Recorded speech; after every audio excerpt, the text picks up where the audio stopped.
Cette vidéo n'est pas sponsorisée.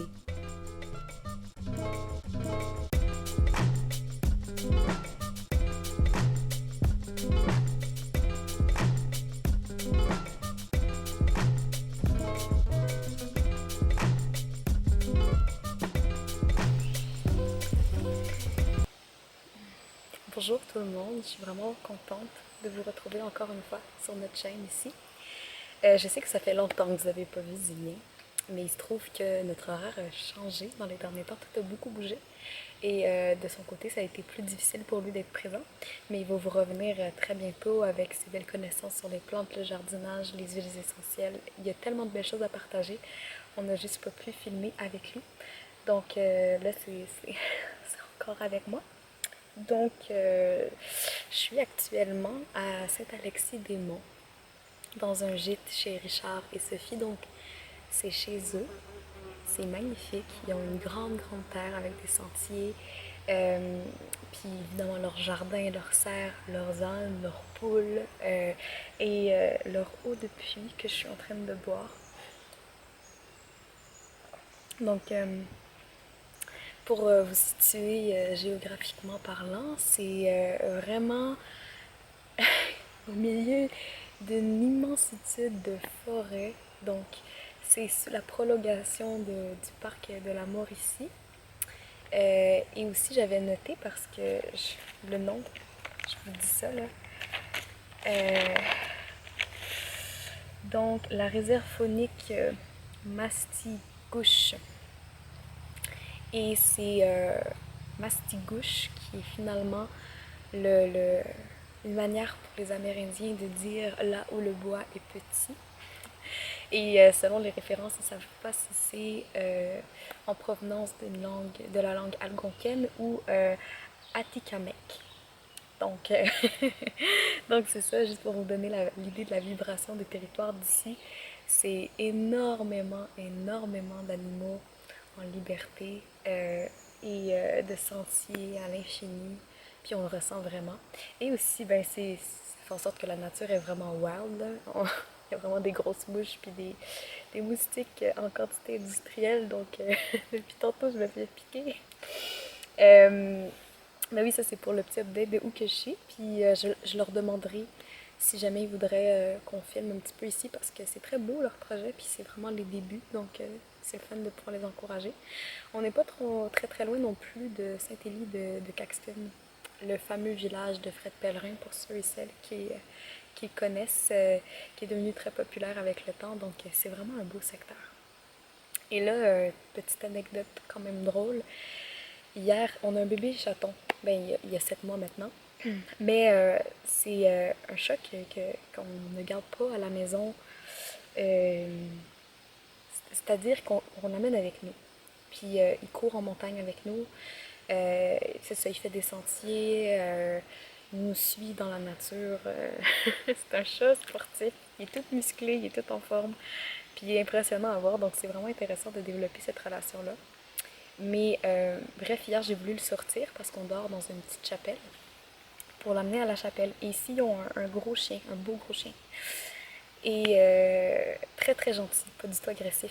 Mais hier, j'avais le chaton dans mes bras. Et il y a le gros chien qui est venu pour voir c'était qui le chat. Et mon chat a tellement eu peur qu'il s'est agrippé à moi avec ses griffes. Mais il m'a tout. Je sais pas si vous pouvez voir, là, mais il m'a tout graffiné de partout pour s'enfuir de mes bras puis aller se cacher. Fait que là, hier soir, c'était en pleine nuit. On est à la recherche d'un petit chat noir oriental. Pour vous donner une idée, c'était ça l'aventure de notre arrivée. Mais bref, on l'a, il est correct, il est en vie, tout le monde s'entend bien. Puis moi, ben, j'y mets mes petits baumes puis mes petites huiles essentielles pour guérir tout ça. Et aussi, en jardinant, je me suis fait piquer par une belle guêpe. Donc, tu sais, des fois, la nature, c'est ça. Donc là, je suis un petit peu dans plein d'affaires en ce moment. Ma vie bouge beaucoup. Et je prends le temps de faire cette vidéo-là sans avoir une grande ligne directrice, sauf une, celle du port du masque, dont on parle beaucoup en ce moment parce que c'est obligatoire. Puis c'est dur.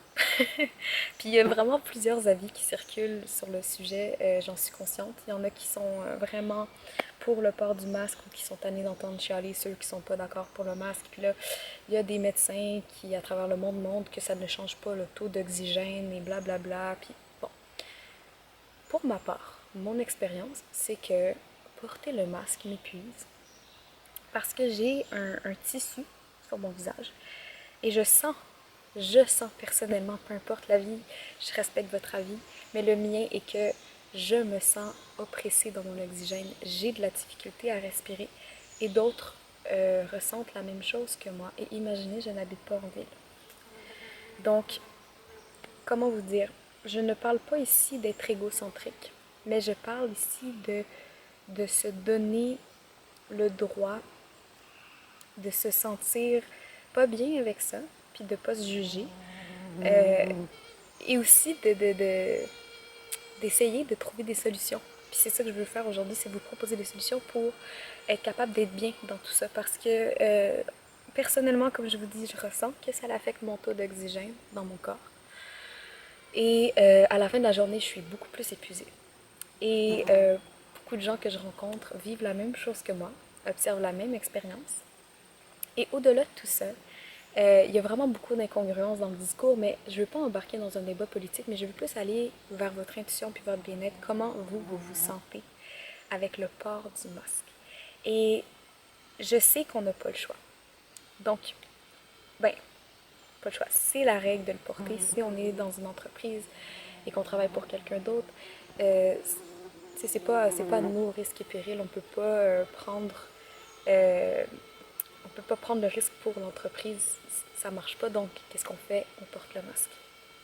Et puis, dans cette mesure-là, ben, on a les répercussions sur nous. Et j'ai aussi d'autres personnes que j'ai croisées qui ont commencé à développer des problèmes de peau suite au port de masque. Et ça, peu importe si le masque est en coton bio, s'il est construit pour que ça respire avec un filtre, il y en a qui ont essayé ceux cheap qu'ils vendent en pharmacie, peu importe le type de masque, il y en a qui ont commencé à faire des boutons. Et j'en fais partie. Et c'est très intéressant car c'est vraiment des boutons qui se situent sur la ligne où le masque se pose. Donc, des fois sur le côté du nez. C'est pas des boutons. En fait, c'est vraiment des boutons qui montrent l'oppression des cellules du visage qui n'arrivent pas à suffisamment respirer et donc à libérer ces toxines naturellement au cours de la journée. Si vous avez une peau euh, extrêmement sèche, des fois ça ne va rien faire parce que vous avez moins peut-être une libération de sébum. Mais il y en a qui ont la peau plus moyenne, grasse, qui l'ont automatiquement, ou celles qui ont la peau sensible peuvent réagir aussi à l'humidité parce qu'il fait chaud, c'est encore l'été. Donc, c'est sûr que c'est pas naturel hein, de porter un tissu qui couvre le visage à longueur de journée. Là où on parle, il y a aussi le fait qu'on parle dans un tissu qui bloque notre voix, qui bloque notre propulsion. Donc, on a notre voix qui est renvoyée. Donc là, on essaie de se comprendre. Puis là, on essaie d'articuler avec un bout de tissu qui nous rentre dans la bouche. Puis bon. Puis là, finalement, ben évidemment, on essaie de le porter le moins possible parce qu'on a envie d'être bien. Fait que là, ben là, c'est d'avoir le stress d'y penser, de l'apporter. Puis là, si tu l'oublies, ben tu peux pas rentrer. Fait que là, faut que tu revires de bord. Puis pour ceux qui habitent dans les grandes villes, ben c'est les transports en commun. Puis là, tout le monde se regarde. Puis on n'est pas sûr de qu'est-ce qu'on doit faire ou comment qu'on doit se comporter. Puis là, j'ai envie de vous dire, donnez encore plus d'amour avec vos yeux. Parce que il y en a qui, en plus de porter le masque, ne regardent plus les autres. On se regarde plus, on a peur de l'autre. Il y a une peur généralisée en ce moment. Et ça, moi, cette peur-là me fait peur parce que on n'a pas le choix de suivre les règlements gouvernementaux jusqu'à un certain point. Toutefois, jusqu'à quel point est-ce qu'on va se laisser affecter par ça? J'ai envie de dire qu'au moins on peut se rappeler qu'on est tous ensemble et que c'est pas par le regard que le virus s'attrape de toute manière. Donc offrez un regard. Quand on sourit, là, il n'y a pas juste la bouche, il y a les yeux qui sourient. Offrez cette manière de communiquer. Si déjà en plus on est caché d'ailleurs, prenez le temps de connecter avec les gens. On a besoin d'être ensemble et pas divisés. Oui, il y a eu le confinement, mais imaginez les personnes âgées qui se font jamais regarder, même si au début elles semblent fermées, se croisent le regard, se soutiennent le regard, bonjour, tu sais, un regard qui veut dire bonjour, pas besoin de parler. Mais on est vraiment déjà avec je vais pas le dire, les internets, là, tout ce qui est Facebook, Instagram, les réseaux sociaux. Et juste Internet en général, on est vraiment dans un monde beaucoup plus virtuel, on est dans notre bulle, on regarde nos téléphones. Puis je peux comprendre la vague, même moi j'en fais partie. On a beaucoup de choses à faire, puis des fois quand le temps est long, tout ça, à la place de regarder le mur pendant 3 jours, ben tu sais, c'est ce qu'on fait. Ou il y en a qui maintenant ont des livres qui regardent ça, je trouve ça très très bien. Mais je dis pas non plus de révolutionner tout ça, mais je dirais juste de se rappeler, de se donner de l'amour d'une certaine manière, puis de ne pas avoir peur de l'autre, de ne pas avoir le sentiment que tout le monde est un virus, okay? Parce que c'est pas le cas. Les personnes âgées particulièrement, on a tendance à se tenir loin, mais ils ont besoin d'amour, ils ont besoin d'attention, puis on le sait tous avec la situation avec les CHSLD, comment ils sont mal nourris, puis comment ils n'ont plus d'accès à de l'amour. Puis même des enfants, là, écoutez, j'ai vu euh, des enfants pleurer parce que leurs parents leur ont donné le droit de se donner un câlin, tu sais. Parce que c'est dur, on est des êtres d'amour, on est des êtres de connexion, on a besoin de se sentir unis. Puis oui, à grande échelle, il y en a qui disent que d'aimer, c'est aussi de protéger. Donc, si on veut protéger, c'est de garder distance. Si vous aimez vos proches, gardez distance. Oui, sauf que notre vie sur Terre, on ne sait pas, là. On ne sait pas ce qui nous arrive demain, on ne sait pas. Et chaque instant doit être... on doit profiter de ces instants-là qu'on a. Et je m'excuse, mais c'est un de mes grands-parents, mon grand-père, par exemple, qui est à l'âge de 93 ans actuellement, euh, qui a besoin qui vit seul, que sa femme est décédée, qui a besoin d'amour. Est-ce que vous pensez vraiment que pour les quelques années qui lui restent à vivre, je vais ne pas aller le voir par amour pour lui? Non. Lui, il s'en fout là, du COVID-19. Lui, il a envie de nous voir. Lui, il a envie d'avoir un câlin. Puis lui, il a envie d'avoir d'amour. Donc, j'imagine que tout est critiquable, tout est jugeable, tout peut être manipulé, on peut tout savoir, mais moi j'avais envie juste de partager ce message d'amour-là, c'est super important, à mes yeux. Aussi, là on parle de se sentir désoxygéné, de ne pas avoir assez d'oxygène. Je sais que c'est pas tout le monde qui a la chance d'être en nature comme moi actuellement. Puis je suis hyper reconnaissante de pouvoir vivre ça. Mais je sais aussi que peu importe où on est, c'est là qu'on doit être. Hein? Et il y a toujours des solutions pour se rendre mieux, pour se donner plus de bien-être. Puis dans cette mesure-là, excusez-moi, des fois, j'ai l'impression que j'entends des bruits dans la forêt et je me fais piquer.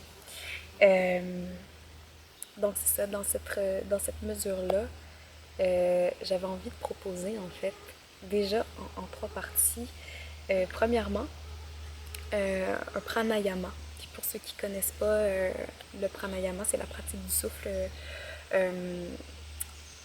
en yoga finalement, dans le monde de l'Ayurveda, hein, qui comporte beaucoup de choses. Et le pranayama, il y en a plusieurs, il y a plusieurs types de respiration qui sont vraiment efficaces et extraordinaires. Et ils sont tous efficaces d'une différente manière. Il y en a certaines qui vont apporter plus de calme, plus de feu, plus de concentration. Et là, j'avais envie d'en proposer une aujourd'hui qui se nomme Kapalabhati. Et c'est une respiration de feu, donc qui engage énormément les muscles abdominaux et qui permet en fait de vraiment faire un flush, si je le dis dans un mot commun, vraiment un gros flush dans tout le corps, mais particulièrement, il stimule le feu digestif, il stimule le cœur, il stimule la circulation sanguine, il libère l'air vicié qui reste dans les boutons, dans les poumons. Il permet vraiment de clarifier l'esprit, de ramener la concentration au cerveau. Euh, donc, c'est vraiment un souffle qui est très rapide, qui peut permettre de... En fait, on peut le faire un petit peu quand on veut dans la journée. Ben, je vous préciserai parce qu'il y a des moments qu'on ne peut pas. Mais tu sais, c'est pratique, c'est quelque chose qu'on a une fois, on apprend, on le sait. Puis là, on ressent qu'on en a besoin, on s'en va dans notre coin, on va faire notre respiration Kapalabhati, on revient, on est mieux. Et déjà ça l'aide beaucoup. Donc ça, c'est la première chose que je voulais vous montrer. Ensuite, j'avais envie de vous proposer un mélange d'huile essentielle et je mettrai la quantité exacte dans la barre d'infos en bas pour que vous puissiez le reproduire, à mettre dans votre masque. Et ce serait à mettre soit dans de l'alcool pour que ce soit facile à pulvériser et en même temps ça désinfecterait les bactéries. Le masque, donc pour celles qui ont des boutons, whatever, essayez d'aider à ce niveau-là. Et un mélange d'huile essentielle aussi pour mettre à l'interne parce que là, j'ai oublié de dire, mais il y a le masque, mais il y a l'air climatisé aussi. Donc on travaille à l'air climatisé qui est déjà de l'air recyclé. Ça fait souvent des brûlures à la gorge pour beaucoup de personnes. Il y en a qui sont énormément en réaction à ça. Il y en a qui sont malades l'été à cause des airs climatisés. Donc là, il y a comme plein de choses qui viennent vraiment affecter nos poumons. Et ce qui est intéressant, c'est tantôt je vous parlais de boutons dus au masque, mais il y a aussi des boutons dus au manque d'oxygène. Si on regarde en médecine chinoise les sections du visage, qu'est-ce que ça veut dire? Ben ici, là, c'est le masque, hein, on porte le masque, mais quand on a des boutons sur les joues, c'est souvent parce qu'on n'a pas assez d'oxygène ou on respire trop de mauvais oxygène. On n'est pas suffisamment oxygéné, donc c'est des boutons de poumon. C'est bizarre, là, mais c'est le cas. Donc, il faut vraiment aussi vous permettre d'oxygéner votre peau, libérez-la, nettoyez-la avec des bonnes huiles, avec des bons produits. C'est tellement, tellement important. Je pourrais faire une vidéo, si ça vous intéresse, sur une routine de soins à faire en temps de pandémie, qui est vraiment à base de matière brute. Donc, c'est très facile à aller chercher et ça coûte pas cher. Donc, vous me direz si ça vous intéresse, je le ferai. Donc, revenons à nos boutons. Kapalabhati. Kapalabhati, qui est un mot qui veut dire ce que ça fait, déjà en partant. Kapala qui veut dire crâne et bhati qui veut dire nettoyer. Donc nettoyage de l'esprit, nettoyage du crâne. Et ça dit aussi d'apporter de la lumière, donc illuminer, faire briller. Et pour la pratiquer, donc je vous disais, on peut la faire quand on veut dans la journée, mais il faut la faire à jeun. Donc, à ne pas faire pendant qu'on est en train de digérer. Mais par contre, ça peut être hyper intéressant si, exemple, vous n'êtes pas quelqu'un qui a une pratique de yoga régulière, vous n'êtes pas quelqu'un qui a une pratique de méditation régulière, mais vous voyez mon vidéo et vous vous dites « Ah, ben j'ai envie de l'incorporer ». Vous pourriez bien sûr le faire le matin directement en vous levant, ça prend pas beaucoup de temps, et juste avant déjeuner. Comme ça, on aide la digestion au déjeuner avant que ceci commence, ou s'initie. Et ça pourrait être fait, exemple, avant l'heure du dîner. Comme ça, c'est des moments clés où on le sait qu'on n'oubliera pas. Et peut-être qu'on se retrouve plus seul à ce moment-là parce qu'il y en a qui peuvent se poser des questions. Moi, je m'en fous, je le fais, puis s'il y a quelqu'un qui me demande qu'est-ce qui se passe, puis je lui explique. Et sinon, ben, c'est ça, avant le souper. Toutefois, c'est-à-dire de peut-être pas le faire non plus juste le soir avant d'aller faire dodo parce que c'est quand même assez vivifiant. En fait, c'est très vivifiant. Donc, c'est peut-être pas la relaxation la plus calmante comme on dit, puis c'est pas l'idéal. Donc voilà, mais peut-être le répéter 3 fois et vous pouvez le faire autant que vous voulez. C'est sûr que autant que vous voulez, si vous passez votre journée à le faire, ça risque de ne pas faire un très bon ménage à votre corps non plus. Ça risque de l'épuiser. Au contraire, trop de feu épuise le corps. Mais je pense qu'on en manque beaucoup en ce moment, donc ça devrait pas mal aller. Donc, rapidement comme ça, quand on pratique cette respiration, vous pouvez, si vous avez de la difficulté à être posé par terre, de vous mettre sur une chaise, les mains sur les cuisses ou ouvertes vers le ciel.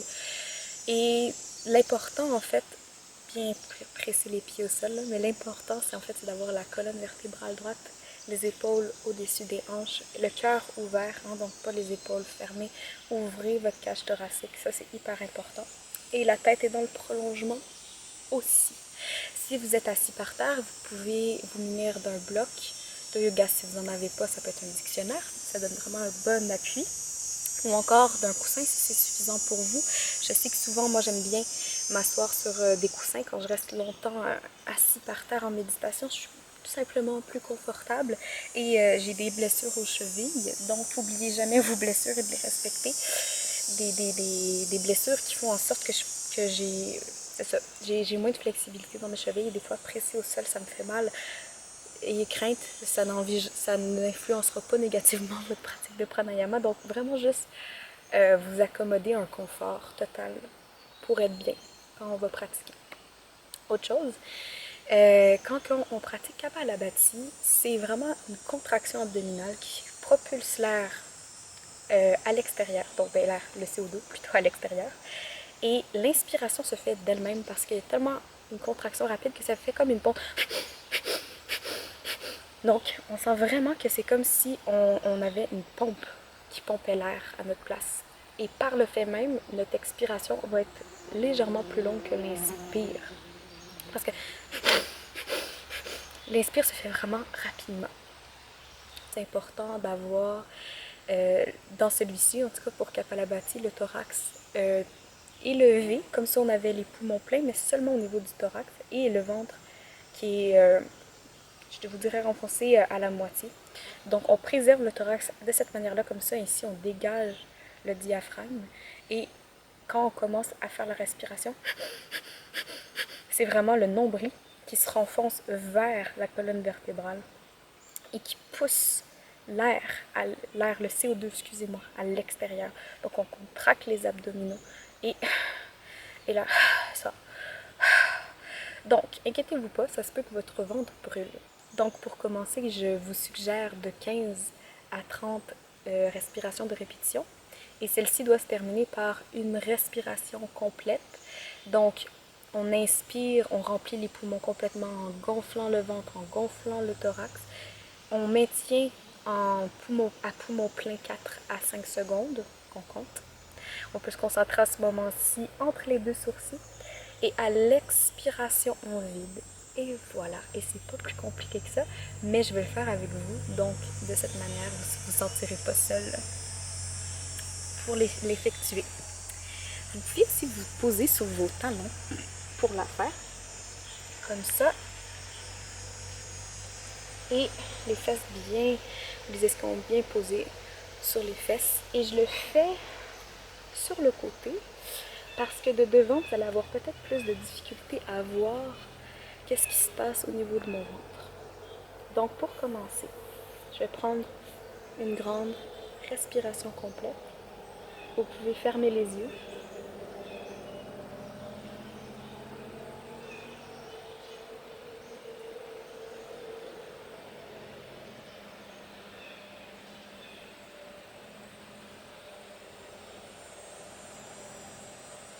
On inspire. On maintient le thorax en place. On expire légèrement au niveau du ventre seulement.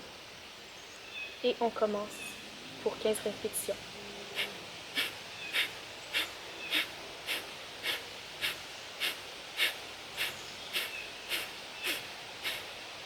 On termine par une inspire complète. Maintien 4 secondes. 1, 2, 3, 4. Expire. Donc vous voyez, la première, je l'ai faite plus rapidement pour que vous voyez ce que ça vous fait. Mais 15 pour moi, c'est peu. Donc là, je vous inviterai à le refaire avec moi à nouveau, mais avec 30 fois finalement. Donc 30 compressions abdominales. Vous sentez vraiment que ça tire, poussez. Puis rentrez dans une transe, puis laissez circuler l'air comme une pompe. Et vous pouvez le faire plus que 30 aussi si vous êtes confortable. Vous allez sentir ce que votre corps vous demande. Donc on recommence. Ici, je me fais vraiment piquer. J'ai mon petit mélange naturel d'huile essentielle pour les bébés. Je m'en remets. Donc on y va. On inspire. Garde les yeux fermés. Peut-être amener la tension entre les deux sourcils. Préserve la position du thorax telle qu'elle est. Donc, monter vers le ciel. Et ici, on contracte vraiment au niveau abdominal et non au niveau du plexus solaire. Donc, c'est vraiment le nombril qui tire vers la colonne vertébrale. Donc, on expire mi-moitié en préservant le thorax soulevé. Et on y va cette fois-ci pour 30.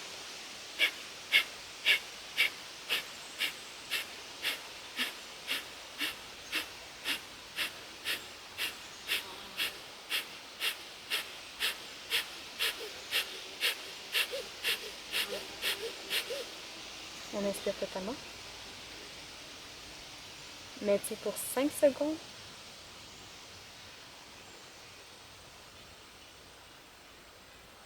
Expire. Juste avec ça, personnellement, je sens juste avec ça, je sens personnellement déjà une différence.